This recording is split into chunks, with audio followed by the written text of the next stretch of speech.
This is BMW's most extreme M car to date, and it's not even totally a car. It's a station wagon, the M5 Touring. Over 700 horsepower, 190 miles an hour in a station wagon for families? Possibly. If you've got over $100,000 to spend, come with us.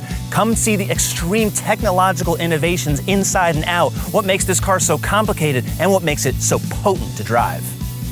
BMW made just 2 generations of the M5 Touring, one in 1992 and another in 2007, and only for Europe and some other special overseas markets. They sold in very limited quantities. But now that sport wagons have really gained popularity from Mercedes-AMG, Porsche, and Audi, BMW has some room here, a lot. Station wagons were the original sport utility vehicles, and the M5 Touring has sport written all over it, right down to the wheels, 20 inches in the front, 21 inches out back. A nice staggered size to show off those big gold brake calipers on these carbon ceramic brakes, 16.5-inch rotors in the front. Absolutely necessary because this baby's 5,500 pounds. Now, the M5 Touring shares all of the same design elements with the M5 sedan. Up front, you're getting an illuminated kidney grille. Kinda hate it, kinda love it, not really sure where I stand on that. A lot of gloss black plastic, but it does look very upright. In the front, the air intakes are so wide and open, it looks like it's a shovel. You could really probably plow your street with this thing. It's absolutely menacing in the front, not quite as subtle and athletic as an Audi RS6 Avant, or the previous generation Mercedes E63 wagon that was out there before, but this M5 Touring definitely has it going on. It's nice and squat. But then if you're looking at how those exhaust tips are in there, how they're separated by that black valance, everything looks sultry. It is truly lowered. You could also get, say, a Porsche Taycan Cross Turismo, all sorts of cars like that.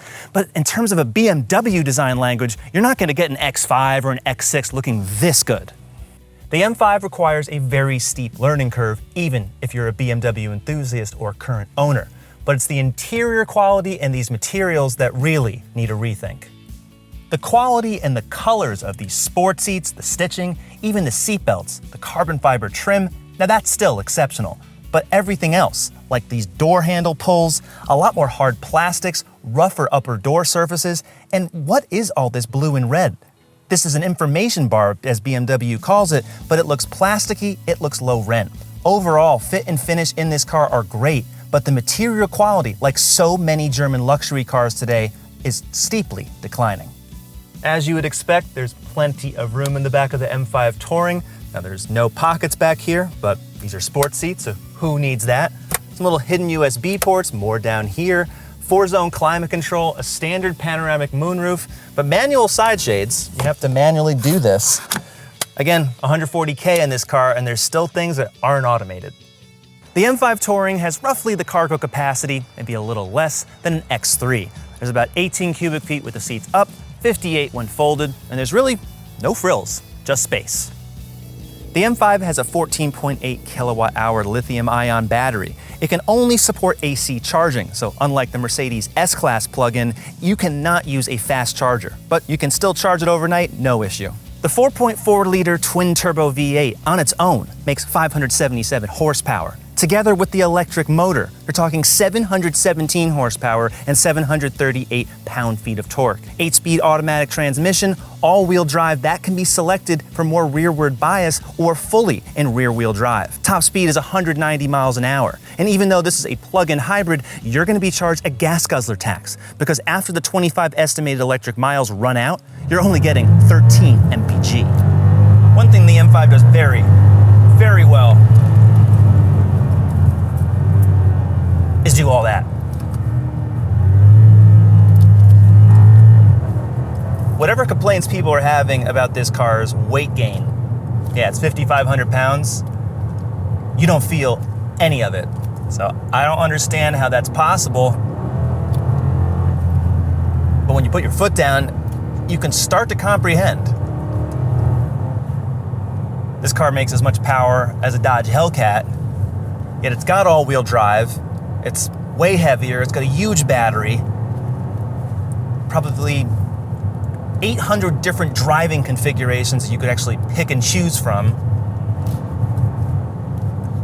And yet when you just want to go in silence, it's basically a Toyota Prius. In fact, in most ways, this is the most unusual M5 because to me, unless you're flooring it, you truly can just loaf around in silence and comfort. It's like the car just wants to be gentle with you. M5s were never really about that. They were always about, the executive class saloons, as they call it in Britain and Germany. Really fast, but really luxurious. But now, for the most part, this is more like 80% luxury in terms of silence, ride comfort, and just complete softness. It's odd.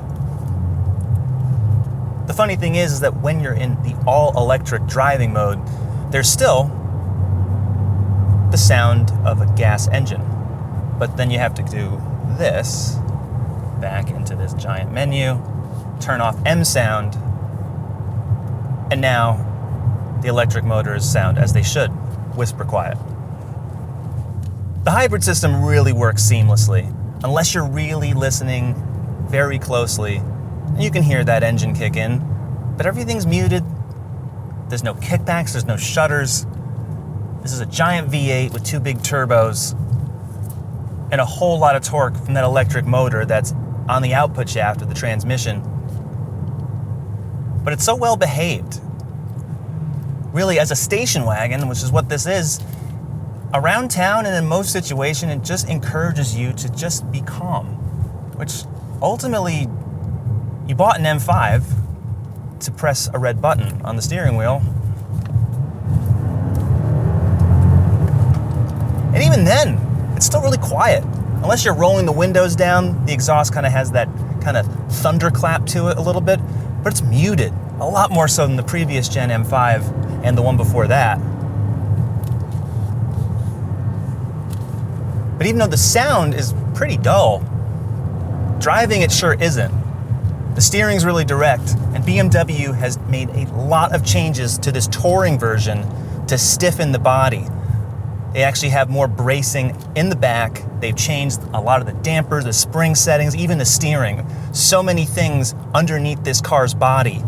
It's not just them taking an M5 sedan and putting a long roof on the back. They didn't really stop there, because when you have a station wagon and everything's open, more like an SUV versus a closed sedan, it does change a lot of the handling characteristics. They're very subtle. So they went back and retuned a lot of features to make sure that pretty much pound for pound, it's feeling exactly the same as the four-door sedan. Once you have your settings dialed in, you get used to everything. It is nice because there's actually some driving modes here. They're not driving modes, they're more like display modes. They'll kind of simplify everything in front of you so it's less distracting. I like that. But unless you're configuring all these drive modes before you go driving, believe me, it is a bear. And somehow BMW lets you change all the settings while you're in full motion, which I think is crazy. There's 5 modes just for the hybrid system. You can actually save the battery if you so choose. Right now I'm in Dynamic Plus, which is part of another option package. And doing that, it basically primes the battery in the hybrid system to deliver full power. So if you're on a track, which I'm not, you're getting those bursts. What happens if you don't order it?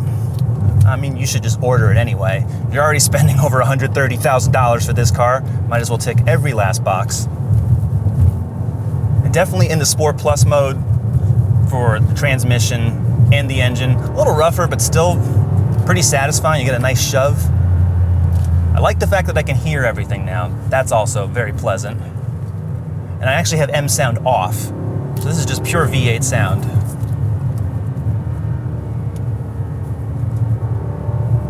It isn't until you're actually pushing the M5, and to really be honest, I'm barely pushing it right now, that it starts to really get fun, which is kind of a problem because this is a car that's designed for Germany's Autobahn, where it's completely unrestricted. If you order the M Drivers package, the top speed is 190 miles an hour. So really, regular American roads, where there's all sorts of terrain, rocks, ruts, not really the best type of playground for a car like this, but when the road does open up, pretty sensational. There's rear wheel steering. It turns up to about 1.5 degrees That's a lot less than other systems, but it also doesn't feel darty at all. Some four-wheel steering really gets that effect. You get none of that here. Other nice features, you can put more rear-wheel drive bias if you want, but you do have to deactivate some of the stability control, which I'm definitely not doing in a car like this. No way. Not today. Or, if you turn everything off, you can make it rear-wheel drive only. So BMW lets you have a lot of fun when you have the right place and it's in the right hands. But the rush of torque is very, very apparent. You'll truly be going too fast, more than you ever think you should, just because there's really not a lot of road noise or anything coming into the cabin. So from a technical standpoint, yeah, they've done it.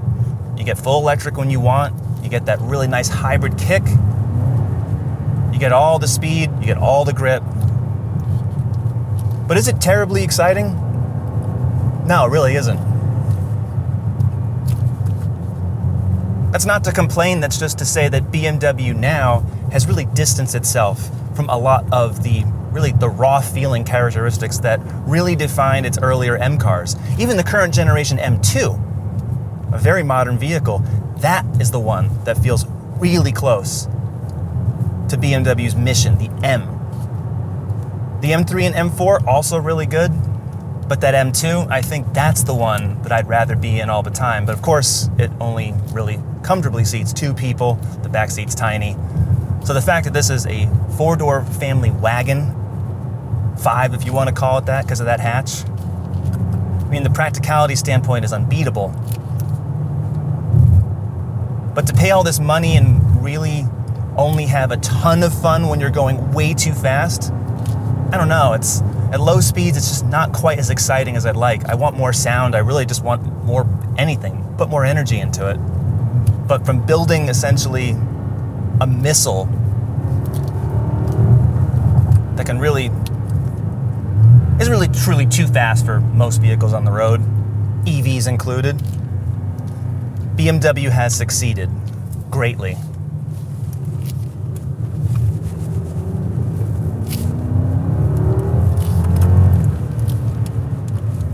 That makes me dizzy.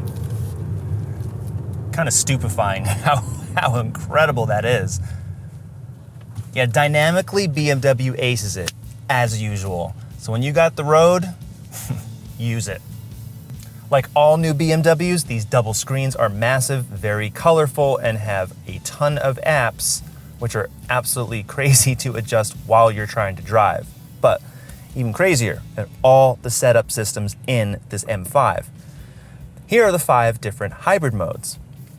Here are 1, 2, 3, 4, 5, probably 9 or so. All these different menus and submenus, sport. Look at everything you can do here. You can save this into M1 and M2. This is what you really want to do so you don't have to go through the touch screen. This is really just to demonstrate all the capabilities you can do. But the fact that BMW lets you do that on the fly is rather crazy. To save that though, you can actually reduce what's actually on the instrument panel, which is very helpful. And if you go into this full track mode, it will disable the main touchscreen. That is actually good. I do like that. But ordinarily, this is just so crazy, including the fact that all of the air vents out here, they're actually all digital. But yet it has some manual control here. Almost like BMW was gonna have this be fully electronic and then decided at the last minute, not a good idea.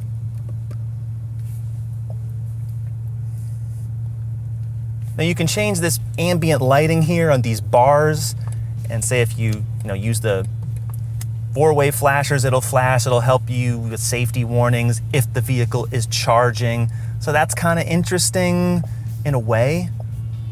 I like that, but again, it's all plastic here. There's not a lot of really beautiful materials other than this carbon fiber. And while the screens are great, truly while driving, it can be so distracting. And even in this latest operating system version, it's just not as simple to use as BMWs of the most recent past.